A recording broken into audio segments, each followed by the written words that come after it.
একটা পাহাড়ের পাশে ছোট্ট একটা গ্রামে বাস করত এক কৃষক। সেই কৃষকের একটা গাধা ছিল। গরিব কৃষকের কাছে গাধাটি ছিল একটা মূল্যবান সম্পদ। সে গাধাটাকে অনেক যত্নে পালন করত। গাধাটা ছিল খুবই পরিশ্রমী। সে কৃষকের বিভিন্ন ভারী কাজে তাকে সাহায্য করত। গাড়ি টেনে ভারী মালামাল বাজার থেকে আনা নেওয়া করা, জঙ্গল থেকে কাঠ বহন করে আনা, ফসলের মাঠে কৃষিকাজে সাহায্য করা, সবই সে করত। কৃষক তাকে খড় আর গাজর খেতে দিত। রাতে তার জন্য নির্দিষ্ট আস্তাবলে সে ঘুমাতো। আর এভাবেই কেটে যাচ্ছিল গাধার সাদামাটা জীবন। কিন্তু গাধাটি যখন মাথা উঁচু করে সবুজ পাহাড়ের দিকে তাকাতো, তখন তার মনটা বিষণ্ণ হয়ে যেত।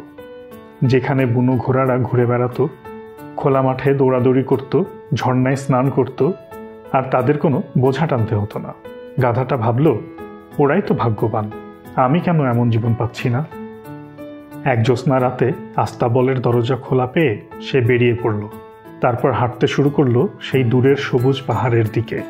অনেক কষ্টে সে পাহাড় পেরিয়ে পৌঁছালো সবুজ মাঠে।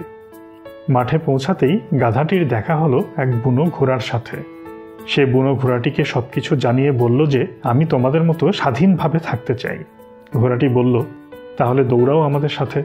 গাধা প্রথমে আনন্দে আত্মহারা হয়ে দৌড়াতে লাগলো, কিন্তু একটু পরেই সে হাঁপিয়ে উঠল। পাথরে মাটিতে দৌড়িয়ে সে ভীষণভাবে আহত হলো। তার ভীষণ ক্ষুধা পেল, কিন্তু খাবার বলতে শুধু শুষ্ক ঘাস। এই একঘেয়েমি খাবার খেতে না পেরে সে বেশ দুর্বল হয়ে পড়ল। রাত হলে ক্লান্ত শরীরে সে ঘুমাতে গেল, কিন্তু ঘুমানোর জন্য কোনো আরামদায়ক জায়গা ছিল না। শোবার জায়গা ছিল পাথর। রাতে সে ঠান্ডায় কাঁপতে লাগলো। তাকে সাহায্য করার মতো কেউ ছিল না। তখনই সে বুঝে গেল, এটা স্বাধীনতা না, কঠিন বাস্তবতা। তার পক্ষে এখানে টিকে থাকা সম্ভব হবে না। গাধাটি তখন ক্লান্ত আর আহত পায়ে ফিরে এলো নিজের পুরনো আস্তাবলে। সকালে গাধাকে আস্তাবলে দেখে কৃষক দৌড়ে এসে তাকে জড়িয়ে ধরল।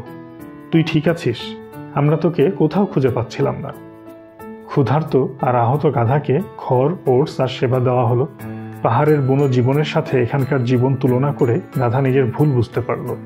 সে বুঝল যে ভালো থাকা মানে সবসময় বুনো হওয়া নয়, বরং যেটা আছে সেটাই যদি ভালোবাসা আর যত্নে ভরা হয়, সেটাই সবচেয়ে দামি। যা দূর থেকে সুন্দর মনে হয় তা সবসময় ভালো নাও হতে পারে। প্রকৃত সুখ অনেক সময় নিজের ছোট্ট জায়গাতেই লুকিয়ে থাকে।